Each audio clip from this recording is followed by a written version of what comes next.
അത്രയും മേടിച്ച് വെച്ചത് കംപ്ലീറ്റ് ഉണങ്ങിപ്പോയി. വേറെ ആപ്പിളിനപ്പം രസമുള്ള പല സംഗതികളും ഗുണം കുറവായിരിക്കും. ഒരു കടച്ചക്ക അപ്പം മേടിച്ചത് 140 റുപ്പീസിന്. കടച്ചക്കയ്ക്ക് എന്നാ ബ്രെഡ് ഫ്രൂട്ട് എന്ന് പറയണേ? ഞാൻ വേവിച്ച് വെച്ച് പോയി കടച്ചക്ക. ചുമന്നുള്ളി, വെളുത്തുള്ളി, വേപ്പില ചീനച്ചട്ടിയിൽ വെളിച്ചെണ്ണ ഒഴിച്ചിട്ടുണ്ട് കേട്ടോ. അത് മൂട്ട് കഴിക്കാൻ വേവിച്ച് വെച്ചിരിക്കുന്ന കടച്ചക്ക അതിലേക്ക് ഇട്ട് അതിന്റെ ഇളക്കിയ കയ്യിൽ അതിലേക്ക് ഇട്ട് നമുക്ക് ഉലർത്തിയെടുക്കാം. ഒരു കടച്ചക്ക അപ്പം മേടിച്ചത് 140 റുപ്പീസിന്.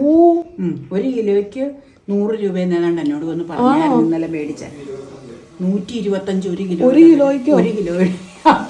ആ കടയിലെ മുഴുത്തത് മേടിച്ചതിന്റെ കാരണവും പറഞ്ഞു.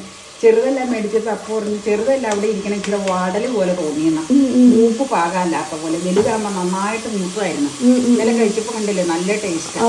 ഞാൻ പകുതി ഇന്നലെ എടുത്തത്, കാരണം പാത്രത്തിൽ ഉൾക്കൊള്ളൂല്ലോ ഉലർത്താൻ, അല്ലെങ്കിൽ അത്രയും വലുതായിരുന്നു. അപ്പം പകുതി ഇന്നലെ എടുത്ത് ഉലർത്തി ഉപയോഗിച്ചു. ബാക്കി 4 പോർഷൻ അത് വേവിച്ച് വെച്ചിട്ടുണ്ടെങ്കിൽ നമുക്കത് ഉലർത്താട്ടോ. നന്നായിട്ട് വിളഞ്ഞതാ, നല്ല ടേസ്റ്റാണ്.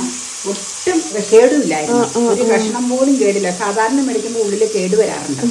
അപ്പം വെളുത്തുള്ളി, ചുമന്നുള്ളി, വേപ്പില വെളിച്ചെണ്ണയിൽ മൂത്ത് കഴിയുമ്പോൾ പൊടി ഇട്ടേച്ച് നമുക്ക് ഉലർത്താം.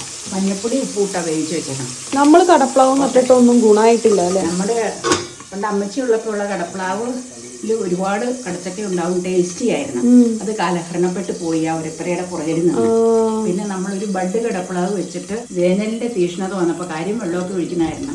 അതിൽ 2-3 ഉണ്ടായി. അത് ഒരു ഗുണമായിട്ടല്ല നിൽക്കണം, മോശമായിട്ട് ഇപ്പോഴും നിൽക്കലുണ്ട്. പിന്നെ വേറെ ഒരു ബഡ് ഇത് മോശമാണെന്ന് പറഞ്ഞ് അപ്പം അപ്പുറം മേടിച്ച് വെച്ചത് കംപ്ലീറ്റ് ഉണങ്ങിപ്പോയി.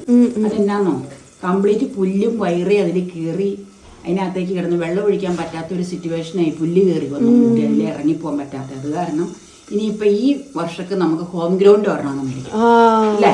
മേടിച്ച് വെച്ച് കഴിഞ്ഞാൽ ഹോം ഗ്രൗണ്ടിനോട് എനിക്ക് ഭയങ്കര ഒരു ആഗ്രഹം.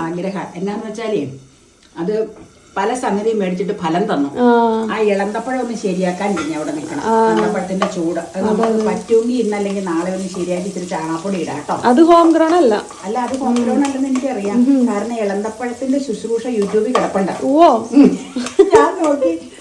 ബീർ ആപ്പിളിനപ്പം ഞാനില്ലേ അത് പറയാൻ കാരണം എന്ന് വെച്ചാൽ നല്ല ഗ്രീൻ കളറിൽ ഇളന്തപ്പഴം ഉണ്ടായി കിടക്കണം. അപ്പൊ എനിക്ക് തോന്നുന്നു കുറച്ച് ഇങ്ങനെ ഇട്ട് കൊടുക്കണമെന്ന്. പൊട്ടാഷ് ഇടാനാ അവര് പറയണത്. ഈ പല ഇതിനൊക്കെ പൊട്ടാഷ് എല്ലുപൊടി പൊട്ടാഷൊക്കെ ഇടാൻ പറഞ്ഞിട്ടുണ്ട്. പിന്നെ ബേസ് ആയിട്ട് ചാണകപ്പൊടി പറയുന്നുണ്ട്. ചാണകപ്പൊടി ഇഷ്ടം പോലെ ഇരിപ്പുണ്ട്. അത് കുറച്ച് ഇട്ട് കൊടുക്കാം കേട്ടോ. ബേർ ആപ്പിൾ അല്ലേ? മുളക് പൊടിയാണ് ഇടണ, ചതച്ച മുളക്. ഏതാ വേണ്ടേ? മുളക് പൊടി കിട്ടോ? അതാകുമ്പോ ഇച്ചിരി കളറ് കിട്ടും. മറ്റതില് ഒലർത്താത്ത രീതിയിലുള്ള ഒരു കളർ വരും. അത് പറ്റിച്ചതാണെന്ന് തോന്നുന്നു. എനിക്ക് പക്ഷെ ക്രഷ്ഡ് ചില്ലി പലതിനും ഉണ്ട്, അത് ഇഷ്ടമാണ്.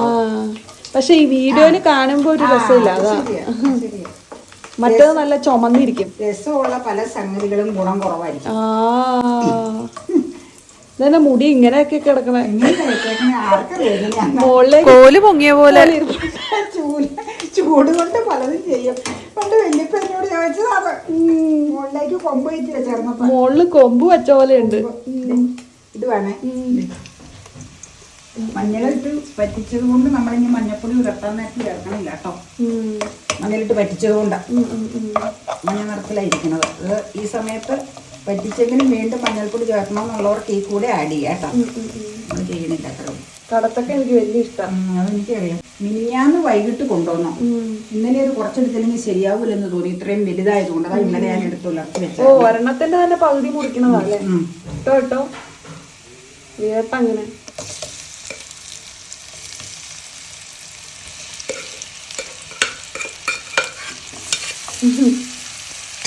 ഇത് ഒത്തിരി കുഴച്ച് കഴിച്ചിട്ടില്ല.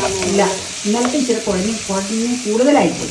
അപ്പൊ ഈ കുഴയാന്ന് പറഞ്ഞുകൊണ്ട് ഞാൻ ഇച്ചിരി വിസിലടിപ്പിച്ചത് കൂടിപ്പോയി. അത് കാരണം നന്നായിട്ട് പോയി. പക്ഷെ ഇത് ഉലർത്തുമ്പോഴത്തേക്കും കുഴയും ഉണ്ട്. ഈ കടച്ചക്കയ്ക്ക് എന്നാ ബ്രെഡ് ഫ്രൂട്ട് എന്ന് പറയണേ? അതെനിക്കറിയില്ലല്ലോ. അങ്ങനെയാണോ എന്റെ ശരി പേര്? ഇംഗ്ലീഷ് നാമോ? അതറിയില്ല. ബ്രെഡിന്റെ യാതൊരു ദൂരം ബ്രെഡിനോട് ഒരു സാദൃശ്യമില്ല. ബ്രെഡ് ഫ്രൂട്ട് എന്നാ പറയണേ. അതല്ലേ? എനിക്കറിയില്ല എന്നാണ്.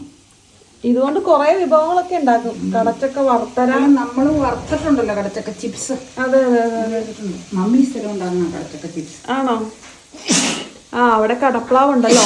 നമുക്കുണ്ടാകും. ആ വലിയ കടപ്പ്ളാവ് വെട്ടി ചെറുതില് കാച്ചി കഴിഞ്ഞപ്പോ വലുത് വെട്ടി. കാരണം അതിങ്ങനെയും അതിൻ്റെ അടിയിൽ നിന്ന് എന്തോ ഇങ്ങനെ രോഗം പോലെ വന്ന ഒരു വല്യപ്പ പറഞ്ഞാൽ എത്ര വർഷം പഴക്കാന്ന് പോലും അറിയില്ല. അത്രയ്ക്ക് വർഷം പഴക്കമുള്ള വല്യമ്മച്ച് നട്ടതായിരുന്നു. അത് കാലഹരണപ്പെട്ടത് കൊണ്ട് വെട്ടി. പക്ഷെ വേറെ ഒരെണ്ണം നട്ട് കാറ്റതിന് ശേഷം അത് വെട്ടിയത്. ഇനി ഓഫ് ചെയ്യുക കേട്ടോ. അത്രേ ഉള്ളൂ പരിപാടി. ഇനി കഴിക്കുമ്പോൾ എടുക്കാം. ഇന്ന് പാകം കുഴഞ്ഞിട്ടേ ഉള്ളൂ. എന്നിട്ട് ഇച്ചിരി കുഴച്ചിൽ കൂടിപ്പോയി. ദേ കടച്ചക്ക ഉലർത്ത എല്ലാവർക്കും ഫേവറേറ്റ്. എനിക്ക് അത്ര ഫേവറേറ്റ് അല്ല. കഴിക്കൂന്നേ ഉള്ളൂ. എത്ര വലിയ ഇൻട്രസ്റ്റ് എനിക്കില്ല കേട്ടോ. അങ്ങനെയാണ്. കുറച്ചൊക്കെ കഴിക്കും. അടുപ്പിച്ച് എനിക്ക് വലിയ താല്പര്യമില്ല. ഞാൻ പറഞ്ഞല്ലോ കടച്ചക്കയുടെ വില. വീട്ടിലുണ്ടാകുമ്പോ അവിടെ നിന്ന് കൊണ്ടുവരാൻ നമുക്ക് ഇഷ്ടം പോലെ. ചോറ് ഇച്ചിരി കൂടുതലാന്ന് തോന്നണല്ലോ എനിക്ക്. ആണെങ്കിൽ എൻ്റെ ആയിട്ട് എടുത്തോളാം കേട്ടോ. ഞാൻ അതനുസരിച്ച് എടുത്തോളാം. ഇവിടെ ഒട്ടും സ്ഥലം ഇല്ലാത്തോണ്ടാട്ടോ 2 പ്ലേറ്റ് കൊണ്ടേ വെച്ചതേ. പണി നടക്കണോണ്ടാ. അതുകൊണ്ട് ഇവിടെ എന്നാന്ന് വെച്ചാൽ ഒട്ടും വെക്കാൻ സ്ഥലമില്ല. അതിന്റെ ഇടയ്ക്ക് ഇത് കൊണ്ടുവന്നത് ഇവിടെ ഇട്ടേക്കുക. വൈകുന്നേരം ഉണ്ടാക്കണം വലിയ കഷ്ണം. ഇനി മാമ്പഴക്കറി. കടച്ചക്ക ഉലർത്തിയത് എൻ്റെ മോസ്റ്റ് ഫേവറേറ്റ് ഡിഷുകളിൽ ഒന്നാണ് കേട്ടോ. എനിക്ക് അതുണ്ടെങ്കിൽ പിന്നെ ഊണിന് വേറെ ഒരു കറിയുടെയും ആവശ്യമില്ല എന്നുള്ളതാണ് സത്യം. കടച്ചക്ക ചിപ്സും നല്ല ടേസ്റ്റാണ്. പക്ഷേ എനിക്ക് ഒന്നുകൂടി ഇഷ്ടം ഈ കടച്ചക്ക ഉലർത്തിയത് തന്നെയാണ് കേട്ടോ. ഒരു പ്രത്യേക സ്വാദാണ് അതിന്. ഇതിപ്പോൾ എനിക്ക് സത്യം പറഞ്ഞു കഴിഞ്ഞാൽ നല്ല ലാവിഷ് ആയിട്ടുള്ള ലഞ്ചായിരുന്നു. കടച്ചക്ക ഉലർത്തിയതും മാമ്പഴപ്പുളിശ്ശേരിയും ഒക്കെ ഉണ്ടായിരുന്നു. വേറെ കറിയൊന്നും ഇല്ലെങ്കിലും നല്ലതായിട്ട് എൻജോയ് ചെയ്ത് കഴിക്കായിരുന്നു കേട്ടോ. അപ്പോൾ നിങ്ങൾക്ക് ഇന്ന് എന്തൊക്കെയായിരുന്നു കറികൾ? കഴിക്കാൻ പോകുന്നേ ഉള്ളോ എല്ലാവരും? അതെയോ കഴിച്ച് കഴിഞ്ഞോ? എന്തൊക്കെയാണ് വിശേഷങ്ങൾ? എല്ലാവർക്കും സുഖമായിട്ടിരിക്കുന്നു എന്ന് തന്നെ വിചാരിക്കുന്നു. അപ്പോൾ വീഡിയോ ഇഷ്ടമായിട്ടുണ്ടെങ്കിൽ എല്ലാവരും ലൈക്ക് ചെയ്യാനും സബ്സ്ക്രൈബ് ചെയ്യാനും ഒന്നും മറന്നു പോകരുത്. പേജ് ഫോളോ ചെയ്യാനും ഒക്കെ മറക്കരുത് കേട്ടോ. അപ്പം നാളെ കാണാം.